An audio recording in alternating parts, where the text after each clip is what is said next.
Assalamualaikum warahmatullahi wabarakatuh. Alhamdulillahi rabbil alamin. Wassalatu wassalamu ala asyrafil anbiya'i wal mursalin Sayyidina Muhammadin wa ala alihi wa sahbihi ajma'in.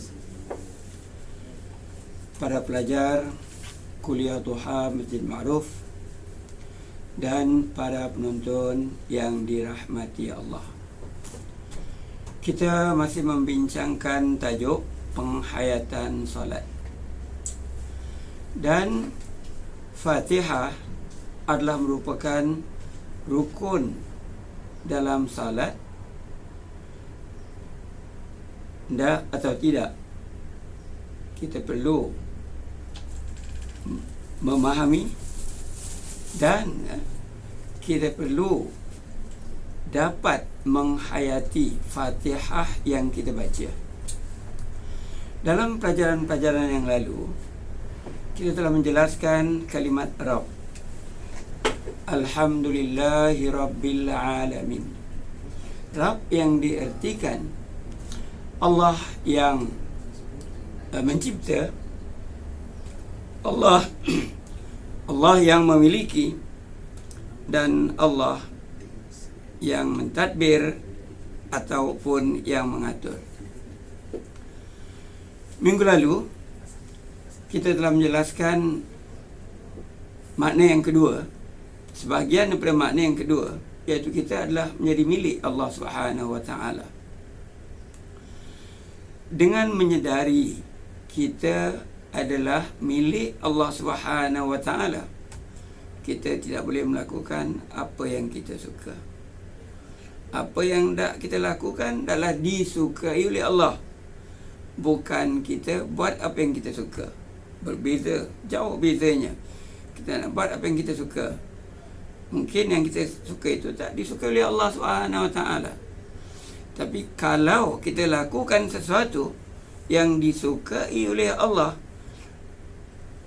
itu akan menjadikan kita gagah, kita kuat, kita tidak mementingkan diri, kita tidak terdorong melakukan sesuatu berdasarkan hawa nafsu kita, kerana kita sentiasa berusaha untuk mencari keredaan Allah Subhanahu wa taala.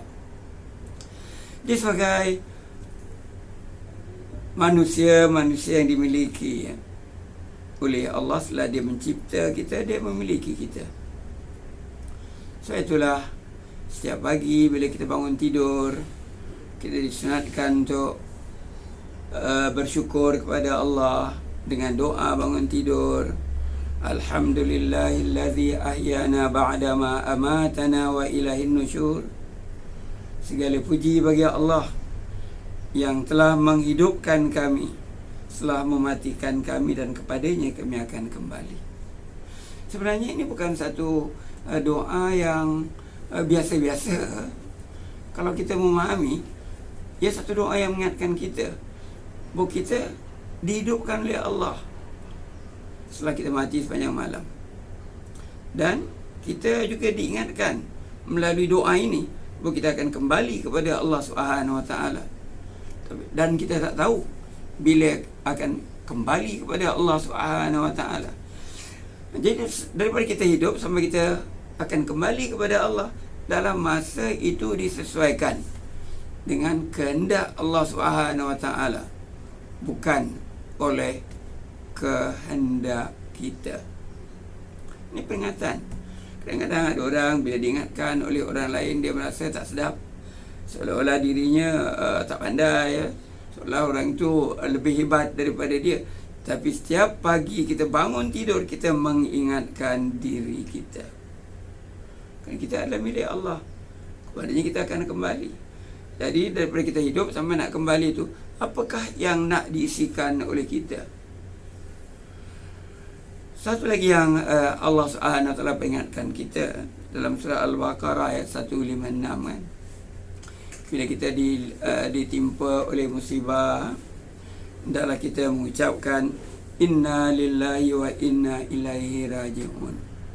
Sungguhnya kita adalah milik Allah, dan kepada Allah kita akan kembali.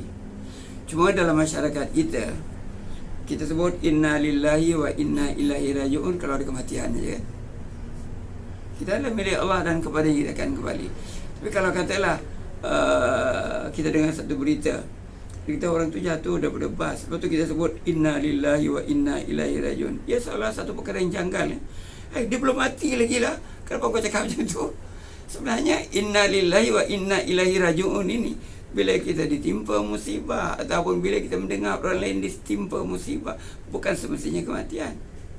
Tapi inti daripada kalimat ini untuk mengingatkan kita bahawa kita adalah milik Allah dan kepadanya kita akan kembali. Para penonton dan pelajar-pelajar yang dirahmati Allah, dalam hubungan ini ada sebuah hadis Rasulullah sallallahu alaihi wasallam yang menyebutkan la tazulu qadama abdin yaumal qiyamah hatta yus'al an arba' an umrihi fima afnah wa an jasadi fima ablah. 2 daripada 4. Bermaksud tidak akan bergerak 2 tapak kaki anak Adam, tidak akan bergerak 2 tapak kaki manusia pada hari kiamat sehinggalah dia disoal tentang 4 perkara. Pertama, tentang umurnya, apa yang dihabiskan dengan umurnya. Ini menunjukkan bahawa umur yang dikurniakan Allah kepada kita tak boleh kita sia-siakan. Dia yang mengurniakan umur kepada kita. Jadi bila umur itu dikurniakan oleh yang maha pengurnia, iaitu Allah, hendaklah kita memanfaatkan umur ini dengan sebaik mungkin. Kita usahakan untuk mendekatkan diri kepada Allah Subhanahu Wa Taala, melakukan amal-amal kebaikan dalam hidup kita. Kerana bila sebutkan amal soleh, amal soleh artinya perkara-perkara yang baiklah. Kalau kita kaitkan dengan surah Wal Asri kan, Allah Subhanahu Wa Taala berfirman, a'udzubillahi minasyaitanir rajim, wal 'asr, demi masa, innal insana lafi khusrin, sungguhnya manusia itu akan berada di dalam kerugian, illal ladzina amanu wa amilus salihat, kecuali orang yang tak rugi ialah orang-orang yang beriman dan beramal saleh. Antara amal saleh ialah wa tawasaw bil haqqi wa tawasaw bis sabri, saling berwasiat, saling mengingatkan tentang kebenaran dan saling mengingatkan tentang kesabaran. Itu sebahagian daripada cara kita mengisi masa, mengisi kehidupan sesuai dengan menyedari kita adalah milik Allah. Jadi ayat ini berkaitan dengan masa. Masa ialah kehidupan. Sebab itu, selagi kita dikurniakan masa, selagi kita diberikan peluang hidup, hendaklah kita mengisi masa kita yang terasnya ialah keimanan kepada Allah. Dan keimanan ini kita perlu tingkatkan dari masa ke semasa. Kerana iman manusia ni kadang-kadang dia lemah, kadang-kadang dia kuat. Waktu dia buat maksiat, imannya tak ada. Itu yang Rasulullah sallallahu alaihi wasallam bersabda hadisnya, la yashrabu syaribu fa huwa mu'minun. Bermaksud tidaklah seseorang itu meminum arak ataupun meminum minuman keras dalam keadaan dia beriman. Jadi bila dia minum arak, waktu tu dia tak beriman, imannya tak ada, imannya menurun, imannya rendah. Jadi perkataan illal ladzina amanu, dalam iman ni kita kukuhkan, kita pertingkatkan dari masa ke semasa. Dan kita sedar sebagai manusia yang dimiliki oleh Allah, kita tidak boleh biarkan keimanan kita malap, keimanan kita makin berkurangan. Tetapi dari masa ke semasa, hendaklah kita kukuhkan keimanan kita. Dan hendaklah sentiasa beramal saleh. Apa juga amal kebaikan yang memberikan manfaat, bukan saja kepada diri kita, malah kepada keluarga, kepada masyarakat. Kita adalah sebahagian daripada keluarga. Kita ada adik-beradik, kita ada ibu, ataupun kita ada ayah, ataupun kita ada kedua-duanya. Maka amal saleh kita tak menyakitkan hati mereka, itu dah amal saleh. Kalau kita dapat berikan bantuan keuangan sebagai tanda penghargaan, mereka mendidik kita, itu juga amal saleh. Demikian juga bila kita berkecimpung dalam masyarakat, melakukan apa juga kebaikan, itu juga amal saleh. Sebab itu Rasulullah juga mengingatkan kita bahawa sebagai orang yang beriman, lah orang-orang yang sentiasa memberikan sumbangan kepada masyarakat, yang sentiasa melakukan kebaikan pada masyarakat. Itu diingatkan oleh Rasulullah sallallahu alaihi wasallam kepada kita. Jadi ayat tadi walaupun pendek, umur manusia itu akan terus rugi kecuali mereka beriman. Dan di atas keimanan inilah dibina amal-amal saleh. Contoh amal saleh, kita menasihatkan, kita saling mewasiatkan, mengajak orang melakukan yang hak.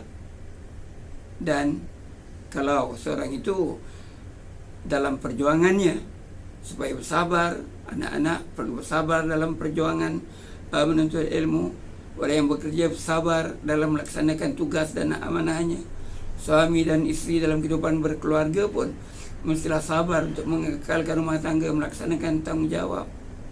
Jadi luas sekali pengertian amal saleh. Setelah itu kita diingatkan dalam hidup, hendaklah mengisi masa kita. Jadi semua ini akan disoal oleh Allah Subhanahu Wa Taala, an umrihi fima afna. Setelah dikurniakan umur, dibuat apa dengan umurnya itu. Umur adalah masa. Kemudian yang kedua, kita dicipta oleh Allah. Dan kita dicipta oleh Allah dalam bentuk yang sebaik-baiknya. Minggu lalu telah dijelaskan, Allah mengurniakan kita akal untuk kita berfikir. Allah mengurniakan kita nafsu, mempunyai keinginan yang berbagai. Dan Allah mengurniakan kita syahwat, yang mana dengan itu manusia beranak pinak dalam kehidupan ini. Setelah Allah menciptakan kita dalam bentuk yang sebaik-baiknya, maka tenaga yang ada pada kita dan kemampuan yang Allah Subhanahu Wa Taala dah berikan kepada kita, hendaklah kita manfaatkan sesuai dengan kehendak Allah, bukan sesuai dengan hawa nafsu kita. Jadi manusia-manusia yang berjaya di dunia apabila dia memanfaatkan masa yang Allah kurniakan dan kesihatan tubuh untuk dipergunakan bagi mengisi masa tadi. Dua-dua tu ada kaitan. Jadi kita yang merasakan diri kita adalah milik Allah, kita akan sentiasa beringat, kita akan tetap merasakan diri kita sebagai hamba Allah, hamba yang ditugaskan untuk menjalani kehidupan sesuai dengan kehendak Allah Subhanahu wa taala. Jadi kalau ini disedari, ia akan memberikan faedah kepada kehidupan di dunia dan juga akan memanfaatkan kehidupan akhirat. Kerana ada orang yang salah faham bila disebutkan dalam mengikut peraturan Allah, pada pemikirannya dalam lakukan puasa, salat, zakat, sedekah.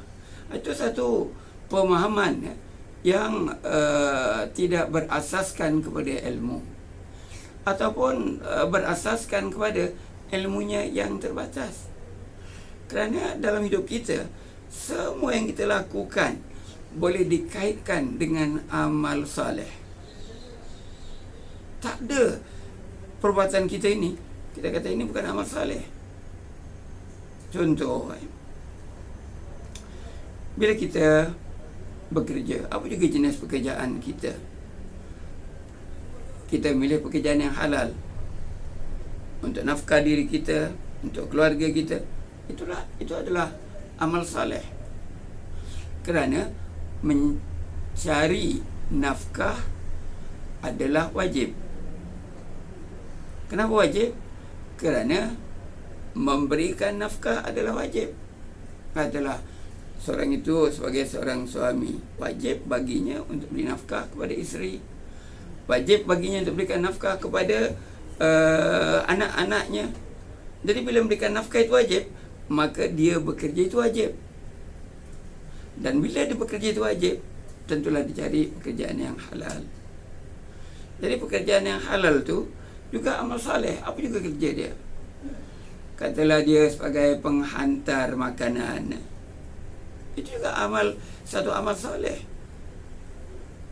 Nampaknya tak ada kait-mengait dengan agama, kerana dia mengambil upah, diantar daripada restoran ke rumah orang yang memesan. Nampak tak bahawa itu adalah agama. Kita akan tak nampak, kerana kita nampak jasad orang itu yang bergerak. Tapi di sebaliknya dia melakukan pekerjaan itu kerana tanggungjawab dia mencari nafkah yang halal, tanggungjawab dia memberikan nafkah. Jadi kita yang beriman dan kita yang merasakan bahawa kita adalah milik kepada Allah, artinya Allah memiliki kita, maka kehidupan ini tak boleh kita pisahkan daripada mencari keredaan Allah. Itu yang bekerja, katalah yang tak bekerja. Kalau yang tak bekerja, kita bagi mereka yang dah di luar masa bekerja lah, maksudnya umur dah lanjut, tak ada, nak cari pekerjaan yang seperti itu mungkin sukar, dan memang dah sepatutnya lah duduk berehat. Dapat tak dia melakukan amal saleh? Masih dapat.